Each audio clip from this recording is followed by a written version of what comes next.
एक तरफ तालिबानियों का हमला बलूचिस्तान को एक करने के लिए, पाकिस्तान के अपने काउंटर अटैक में पूरी तरीके से शामिल होने के लिए, और दूसरी तरफ तो जब हमें पता है कि हमारा जो पड़ोसी देश है, सबसे ज़्यादा वही बदमाशी करता है, हमारे यहाँ आतंकवाद को बढ़ावा देता है और वो कहाँ से लाता है? वो लाता है अफ़गानिस्तान से।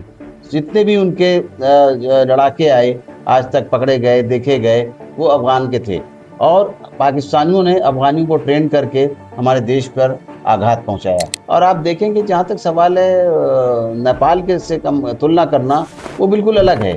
नेपाल के लोगों के अंदर एक नया जोश था, उनका देखिए इंटरनेट बंद कर दिया गया इसलिए उन्होंने ज़ेन वाली बात की, लेकिन वहाँ ऐसा ज़ेन हुआ जैसे तो आप देखेंगे तो सऊदी अरब से भी हमारे रिश्ते अच्छे हैं, लेकिन वहाँ भी आप देखिए कि कोई गलत कार्य करता है, तो उसकी वो तो गर्दन मार दी जाती है और औरतों को जो सज़ा दी जाती है, गोली मार दी जाती है, जो औरतों को टच नहीं कर सकते तो गोली मार देते हैं नशे के लिए।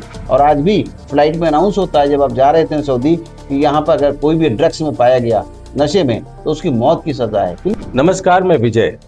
इस समय भारत देश अलग अलग तरीकों से कहीं विदेश नीति के कारण तो कहीं देश के अंदर चुनाव आयोग की अपनी गतिविधियों के कारण सवालों में सत्ता को घेरने के लिए बेताब है। अगर इसका जवाब किसी को चाहिए तो ऐसा ही हुनरमंद कोई शख्सियत हो जिसको ना सिर्फ विदेश नीति का तजुर्बा हो, जिसको उसने जिया हो, या यूं कहें कदमों से चलकर दुनिया की नीति को भारत की नीति के सामने तोला हो। और चुनाव आयोग में बतौर प्रोटोकॉल डायरेक्टर अपने आप का एक ऐसा तजुर्बा जो चुनाव आयोग की पेचीदगियों को भी समझते हैं। हमारे साथ हैं मोहम्मद डॉक्टर अमीन साहब। परिचय के मोहताज नहीं है, लेकिन परिचय से ज्यादा इनकी बेबाकी और हर एक विषय पर इनकी अपनी साफगोई वाली जो नीति है वो सबको हमेशा इनके चाहने वालों में शुमार करती है। आपका सबसे पहले स्वागत है। नमस्कार। क्या लगता है देश इस समय विदेश नीति के मामले में कहाँ खड़ा है? जहाँ तक 2014 के बाद आप देखिए कि हमारे देश के जो प्राइम मिनिस्टर हैं, उन्होंने पूरी कोशिश की है कि अंतर्राष्ट्रीय स्तर पे हमारे देश की छवि बढ़े और उन्होंने संपर्क किया लोगों से और राष्ट्राध्यक्षों से मुलाकातें की। आप देखें कि यही नतीजा है कि उनको सबसे ज़्यादा अब तक के जो हमारे प्रधानमंत्री रहे हैं, उनमें सबसे ज़्यादा सम्मान, अगर सर्वोच्च सम्मान प्राप्त हुआ है विदेशों से, तो हमारे मोदी जी हैं, उनको प्राप्त हुआ है। ये एक सफलता दर्शाती है और सबसे बड़ी बात क्या है कि इनके लिए जो बैटिंग करने वाले हैं, वो मिस्टर जयशंकर हैं, जो कि हमारे करियर डिप्लोमेट हैं। उन्होंने अपने जीवन में फॉरेन मिनिस्ट्री में अपना एक स्थान बनाया और उसको इन्होंने चुना और चुनने के बाद उन्होंने एक विदेश मंत्रालय का मंत्री बनाया उनको। तो ये सब बहुत बड़ी सक्सेस है हमारे प्रधानमंत्री जी की। तो मैं कहूँगा कि विदेश मंत्रालय और विदेश मंत्रालय की नीतियाँ इस तरीके से चारों तरफ जा रही हैं, फैल रही हैं, जिसकी रोशनी आपको हर तरफ देखने को मिली है आज तक। इस समय चर्चा तालिबान की है। एक तरफ तालिबानियों का हमला बलूचिस्तान को एक करने के लिए, पाकिस्तान के अपने काउंटर अटैक में पूरी तरीके से शामिल होने के लिए, और दूसरी तरफ देवबंद। देखिए, जहाँ तक सवाल है हमें अंतर्राष्ट्रीय स्तर पर प्रोटोकॉल के तहत भी कहेंगे और पड़ोसी देश के नाते भी कहेंगे। तो जब हमें पता है कि हमारा जो पड़ोसी देश है, सबसे ज़्यादा वही बदमाशी करता है, हमारे यहाँ आतंकवाद को बढ़ावा देता है और वो कहाँ से लाता है? वो लाता है अफ़गानिस्तान से। जितने भी उनके लड़ाके आए, आज तक पकड़े गए, देखे गए, वो अफ़गान के थे और पाकिस्तानियों ने अफ़गानियों को ट्रेन करके हमारे देश पर आघात पहुँचाया। जिसका कि आप नतीजा देखेंगे आज अगर ये तालिबान मीन्स स्टूडेंट्स होता है, तालिब इल्म यानी स्टूडेंट्स। तो जब वहां पर 25 45 40 45 साल तक वहां पर सत्ता रही विदेशियों की, तो उस पे उन्होंने परेशान होकर इन लड़ाकों ने, ये अब लड़ाके तो हमको कहेंगे, लेकिन उन्होंने अपने देश के लिए लड़ाई लड़ी अफगानियों ने।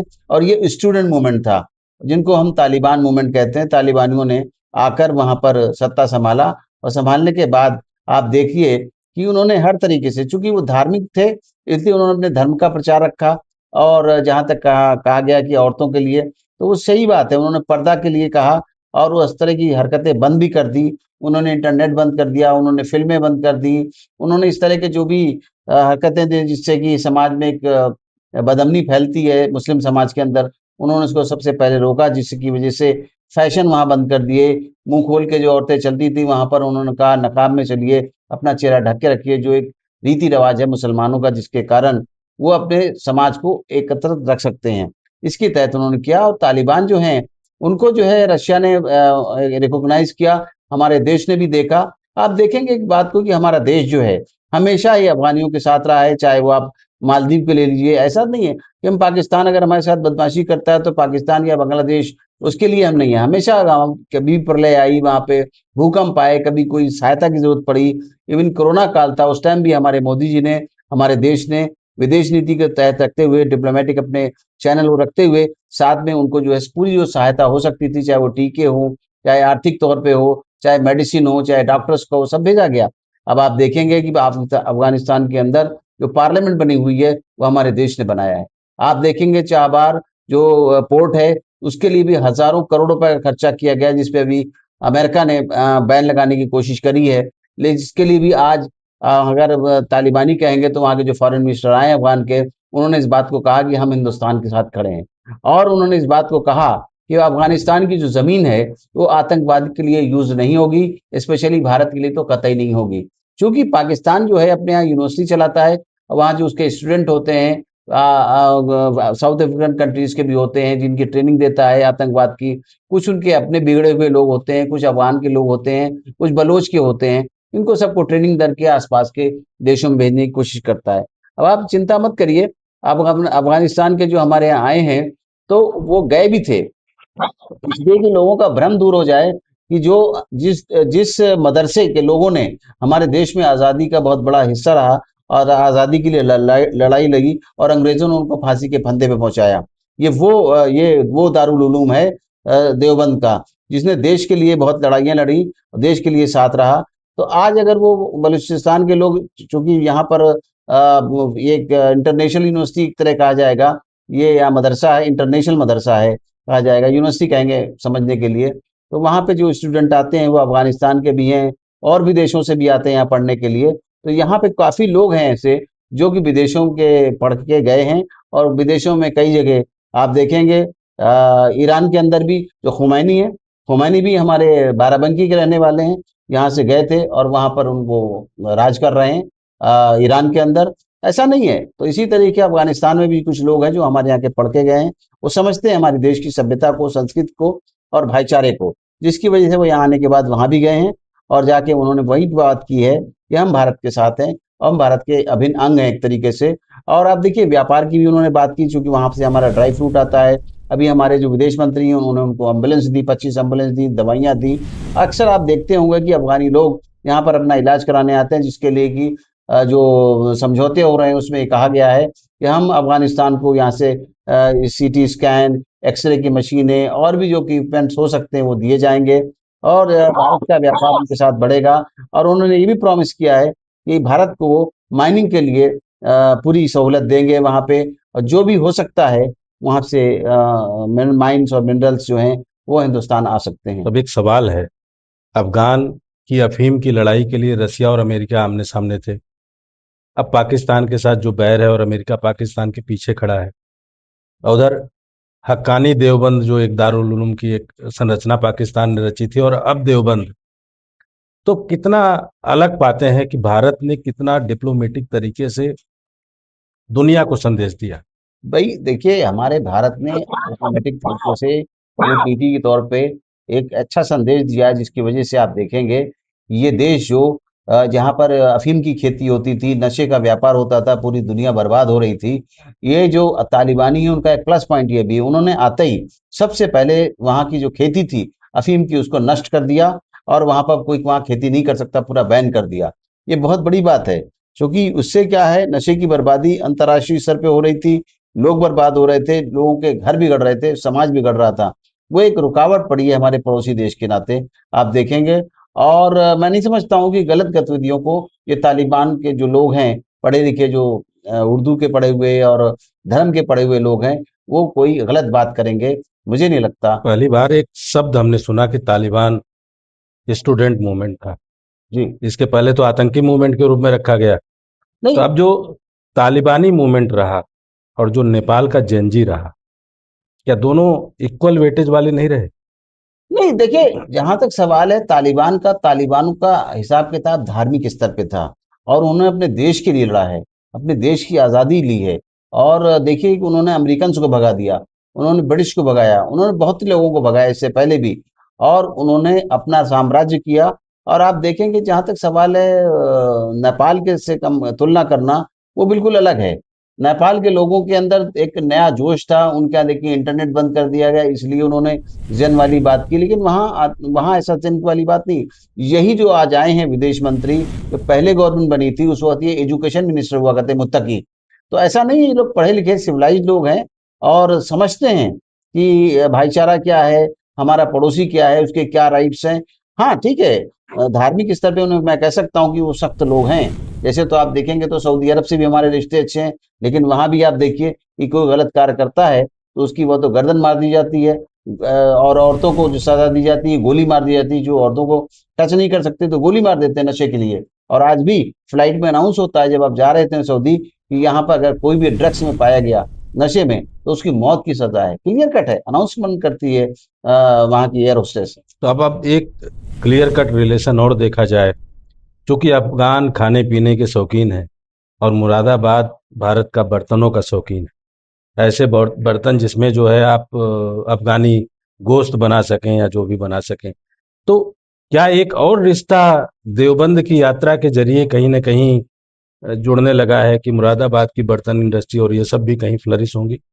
इसमें कोई दो राय, इसी देश मुत्तकी ने कहा इस बात को कि वहाँ हमारे भारत का और अफगानिस्तान का व्यापार बढ़ेगा म्यूचुअली। तो मैं समझता हूँ कि अगर वहाँ से फ्रूट्स आएंगे और दुनिया भर की चीजें आएंगी, खनिज आएंगे, तो हमारे यहाँ से भी जो है बर्तन बन के जाएंगे, मुरादाबाद के बर्तन हैं, और सहारनपुर की जो लकड़ी के सामान है, सजावटी सामान है। और मुरादाबाद के तो इसलिए बहुत ज्यादा फेमस है वहाँ पर कि उनकी डेग है, डेकोरेटिव आइटम्स हैं, और मैं समझता हूँ कि जो खाने बनाने के बर्तन हैं बहुत ज़्यादा वहाँ पर पॉपुलर होंगे, क्योंकि वहाँ पे वो नॉनवेज का ज़्यादा यूज़ होता है। तो मैं समझता हूँ परात है, देगे हैं, और उनके डेकोरेशन के सामान हैं, ये बहुत सी चीज़ें हैं जो यहाँ से जाएंगी। मैं समझता हूँ मुरादाबाद का व्यापार बढ़ेगा।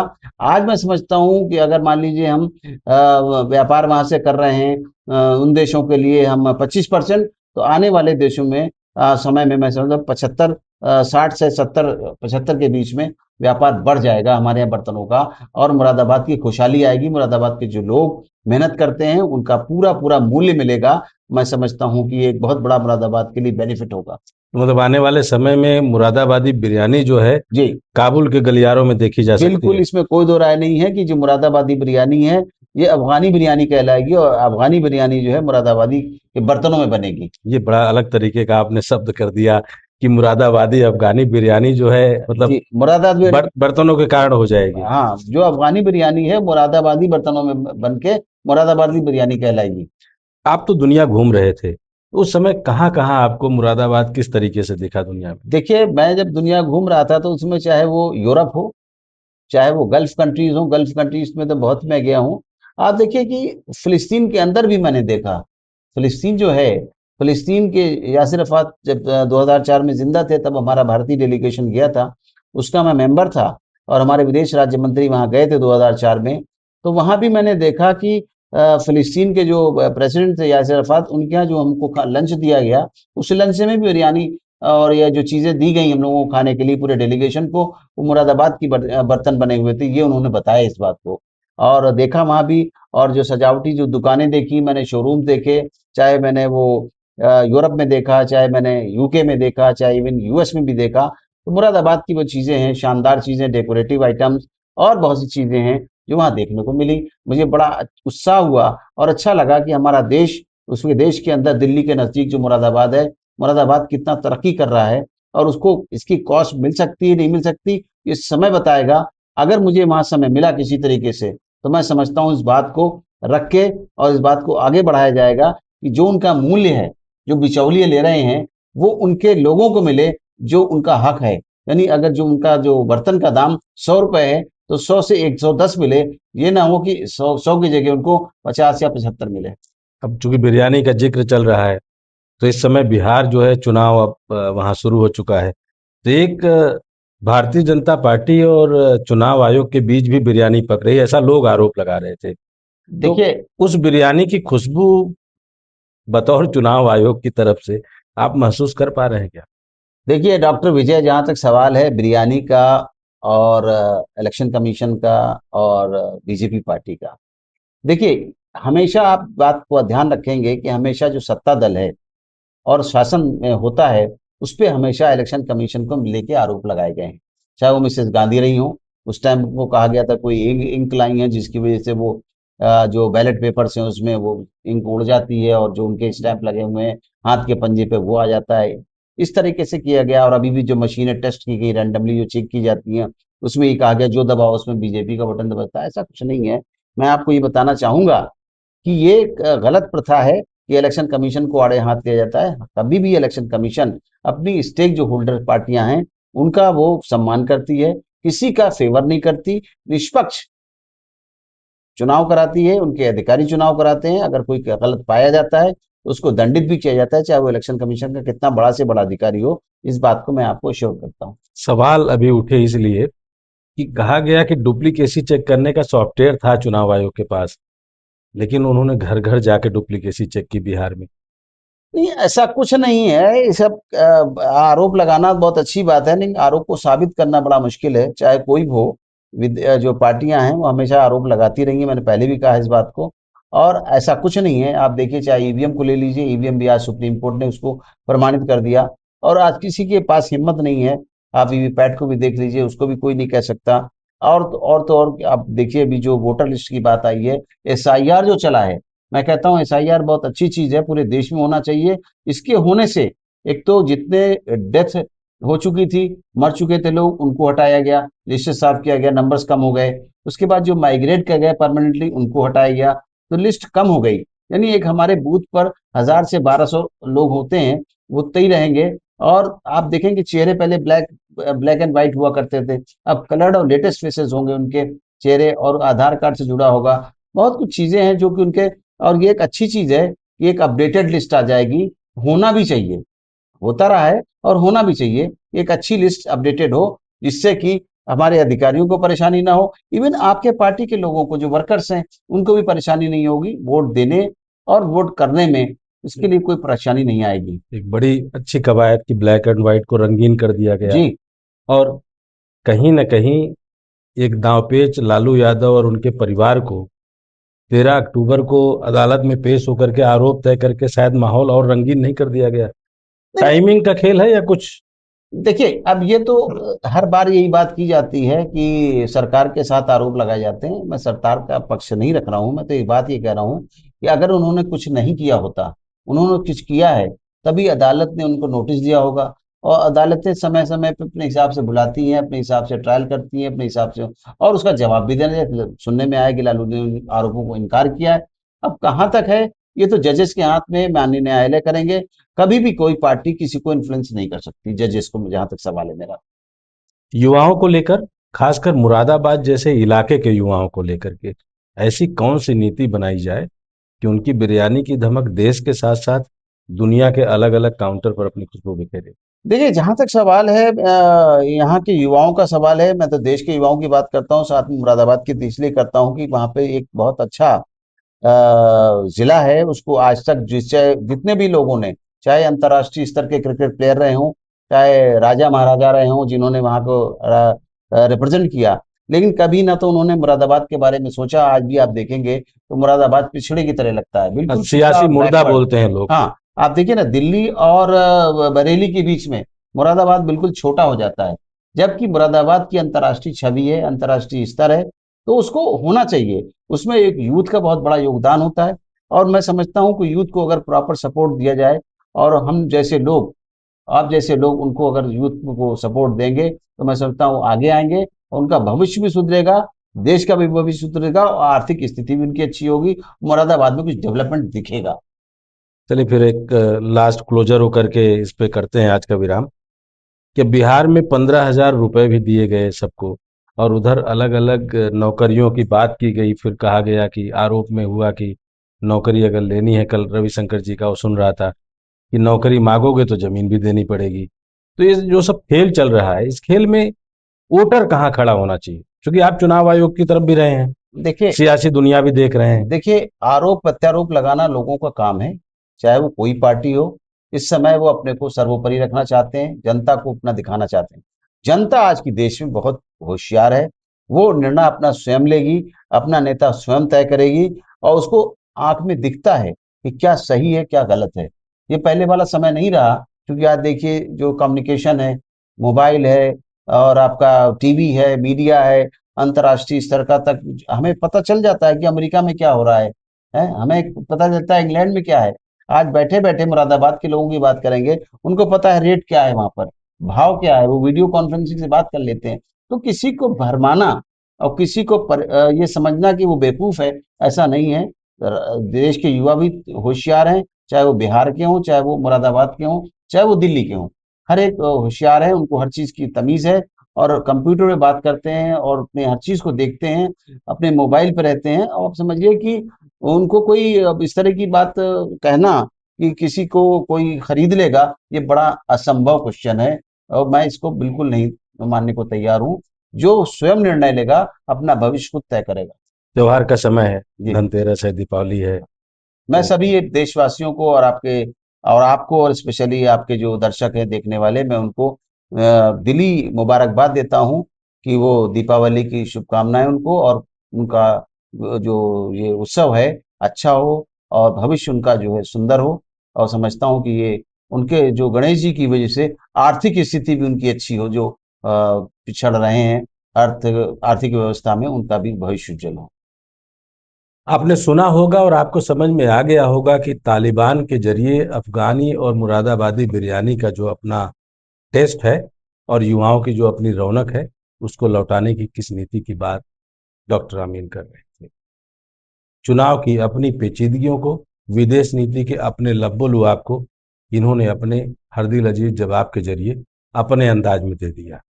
शायद आप सुनना कुछ और चाह रहे होंगे, कभी हो सकता है बेबाकी से वो राज भी यह खोलें जो राज आपको सुनना जरूरी है। लेकिन इसके लिए हमें आपको लगातार जुड़े रहना होगा, क्योंकि इनका अनुभव, इनका तजुर्बा आने वाली पीढ़ियों का रास्ता तय करेगी। आपका बहुत बहुत धन्यवाद। बहुत